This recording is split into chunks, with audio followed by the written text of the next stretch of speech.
Prima karena telah hadir pada sesi penyuluhan tentang agama Islam ini. Oke, di sini perkenalkan, nama saya Abdul Zaidan dan di sini ada Husna, ada Yana dan ada Arba. Oke, langsung aja kita masuk ke materi pertamanya. Langsung aja kita mulai. Di sini kita ada 4 poin pembahasan. Yang pertama adalah meningkatkan kesadaran beragama di era modern. Lalu yang pentingnya menjalankan sholat dan membaca dan memahami Al-Quran. Dan yang terakhir adalah menjaga akhlak dan perilaku. Oke, kita masuk langsung ke judul pertama, yaitu meningkatkan kesadaran beragama di era modern.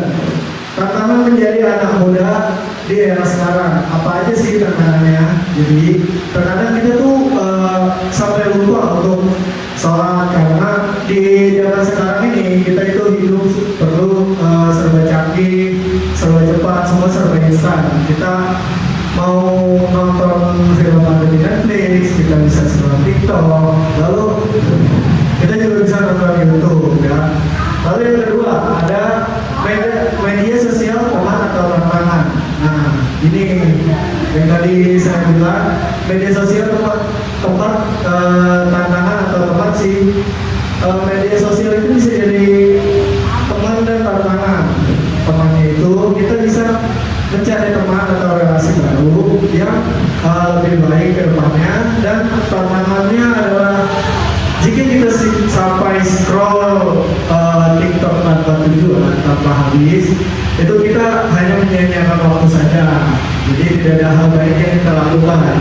Lalu yang keempat ada kenapa ilmu agama tetap penting. Nah ini teman-teman, biasanya kita itu sering melupakan ilmu agama di zaman sekarang karena banyaknya kegiatan kita di sosial media, entah kita scroll TikTok, nonton film, atau main game bahkan. Kadang itu bisa sampai lupa waktu dan sampai lupa di mana kita waktunya sholat atau main game, di mana kita waktunya beribadah, mana kita scroll TikTok, seperti itu teman-teman. Jadi menurut saya modern itu boleh, tapi jangan lupa ibadah juga, dan juga gunakan sosial media, jangan media sosial yang menggunakan kita.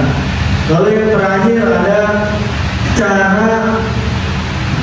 menjaga nilai-nilai Islam di era digital. Nah, ini yang patut kita perhatikan teman-teman. Di sini untuk nilai-nilai Islam yaitu kayak kita tuh yang terlalu sering lihat gosip-gosip di internet atau sampai bahkan menyebarkan ya. Kalau misalkan ada topik kayak gitu, jauhin aja, tangkap aja bahasa temennya kayak gitu. Oke, nah selanjutnya kita masuk poin kedua yang akan dijelaskan oleh Mas Yana. Oke, kita lanjut yang poin kedua, tentunya menjalani dan menjalankan sholat. Yang pertama, sholat sebagai kewajiban utama umat Islam. Sholat merupakan salah satu rukun Islam yang wajib dilaksanakan oleh setiap muslim, dan sholat tarawih dan zakat. Sholat menjadi bentuk datang kita kepada Allah Subhanahu wa Ta'ala serta sarana komunikasi langsung antara hamba dan Tuhannya.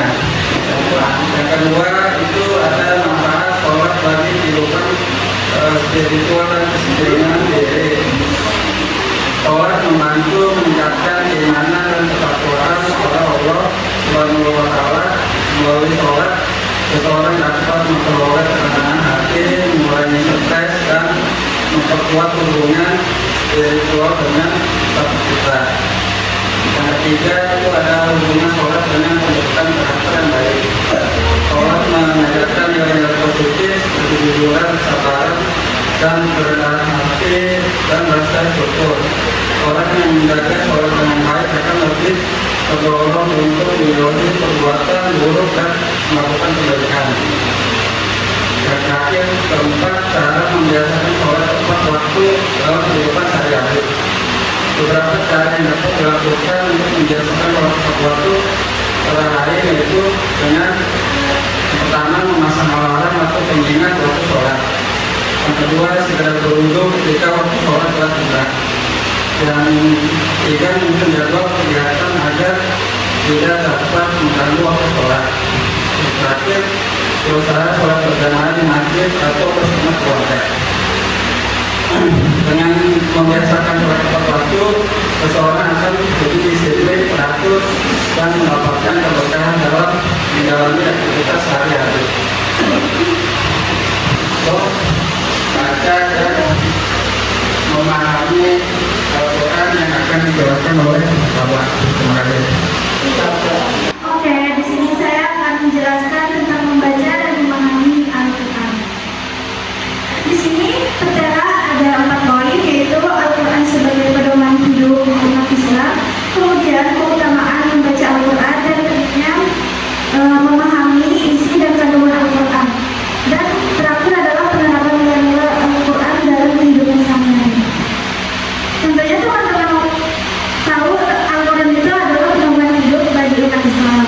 Jadi di dalamnya ada banyak sekali petunjuk tentang bagaimana kita bersikap dan menjalani kehidupan sehari-hari. Membaca Al-Quran juga banyak manfaatnya. Selain mendapatkan pahala, kita juga mendapatkan hati yang tenang dan iman kita menjadi semakin kuat. Tapi tidak cukup hanya untuk membaca Al-Quran saja.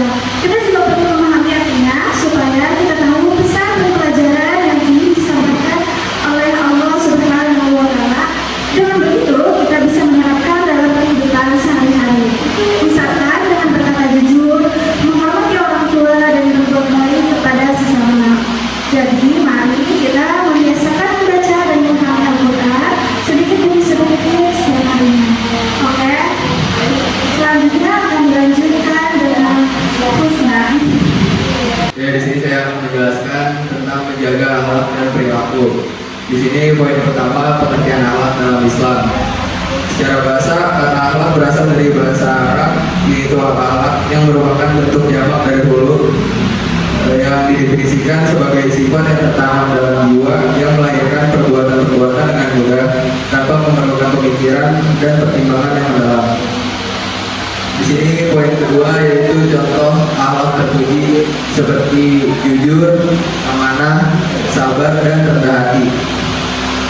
Akhlak terpuji di sini adalah segala sikap dan perbuatan yang diridhoi oleh Allah Subhanahu wa Ta'ala dan mendatangkan kebaikan bagi sesama. Dan di sini ada 4 contohnya, yaitu yang pertama jujur, yang berarti kesesuaian antara ucapan, perbuatan, dan kenyataan di dalam hati. Yang kedua ada amanah, yang berarti sifat yang dapat dipercaya. Ketika diberi tanggung jawab, titipan, dia akan menjaga dan menyampaikannya kepada orang yang berhak tanpa dikurangi sedikit pun. Yang ketiga di sini ada sabar, yang berarti menahan diri dari kegelisahan saat menghadapi ujian, menahan diri dari kemalasan dalam beribadah, serta menahan diri dari godaan maksiat. Dan yang terakhir di sini ada rendah hati, yang berarti sikap tidak merasa lebih baik, lebih hebat dari orang lain meskipun memiliki kelebihan, baik berupa harta, ilmu maupun keturunan. Poin ketiga di sini dampak perilaku buruk terhadap diri sendiri dan lingkungan. Yang pertama, gelisah dan tidak senang, misalnya pembohong. Pembohong akan selalu dihantui rasa bersalah dan ketakutan bila mana belanya ketahuan. Yang kedua, krisis kepercayaan. Sekali seseorang ketahuan berkhianat atau berdusta, harga dirinya akan jatuh dan sulit untuk dipercaya kembali. Yang ketiga, jauh dari rahmat Allah. Perilaku buruk mengikis pahala dan menumpuk dosa yang mengeraskan hati. Poin yang terakhir di sini cara membiasakan akhlak mulia dalam kehidupan sehari-hari. Yang pertama, meluruskan niat dan berdoa. Mulailah dengan niat ikhlas karena Allah, bukan demi pujian manusia. Yang kedua, mencari lingkungan yang positif. Kelilingi diri dengan sahabat-sahabat yang berkarakter baik. Yang ketiga, memaksa diri. Lakukan latihan secara sadar. Jika biasanya refleks ingin marah saat dikritik, paksa diri untuk diam dalam 10 detik. Kebiasaan berawal dari keterpaksaan yang konsisten. Dan yang terakhir, evaluasi diri. Setiap malam sebelum tidur, luangkan waktu 5 menit untuk meninjau perilaku keseharian. Apakah tadi ada ucapan yang menyakiti orang lain? Apakah ada amanah yang lalai? Segera berniat memperbaikinya esok hari.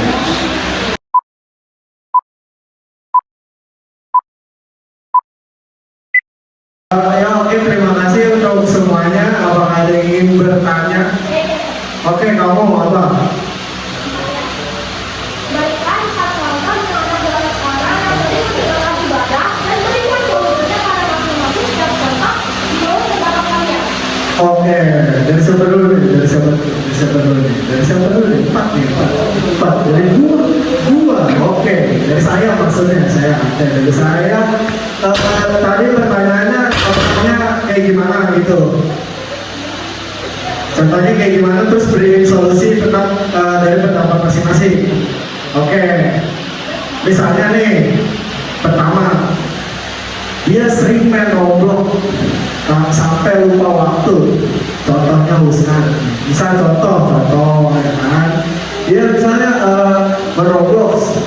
Pagi aja Roblox saya bilang. Nah, itu solusinya apa? Yang dikasih duit dia nonton warnet. Solusinya itu satu solusinya.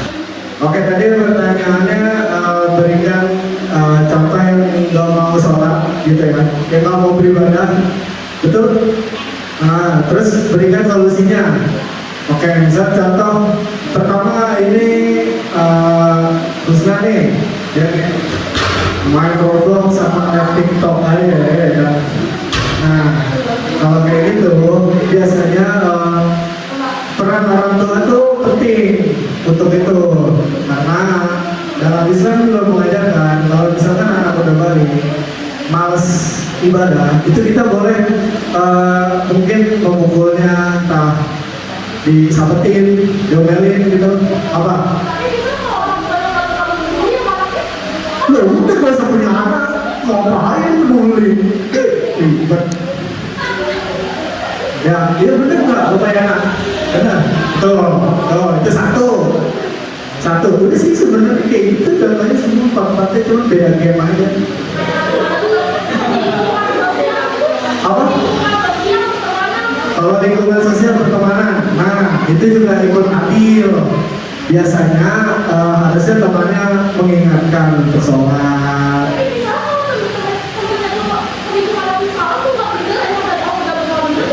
Nah, tergantung kepribadian kalau itu sih. Jalurnya udah Tuhan pasti itu mamanya. Kita mahasiswa juga nggak bisa jawab kalau misalnya begitu gituin terus. Gitu, mulai lagi. Kamu belum nih. Contoh. Oke, setuju Bapak ya? Setuju. Oke, udah. Yang mana lagi? Yang mau. Kamu kafir ya? Tanya mulu, kamu Israel. Jangan. Apa? Mau nanya apa? Nah.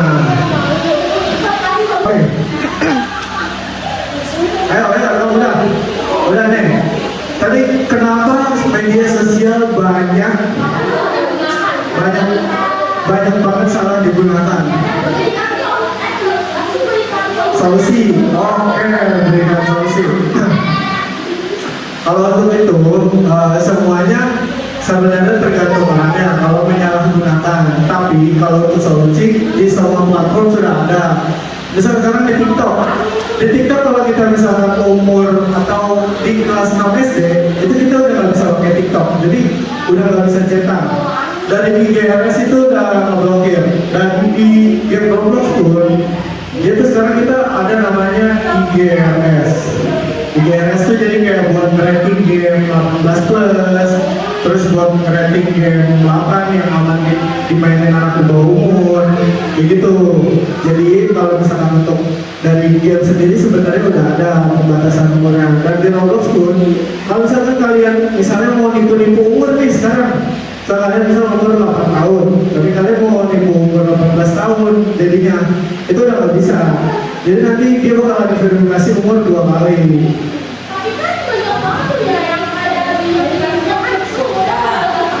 Ah,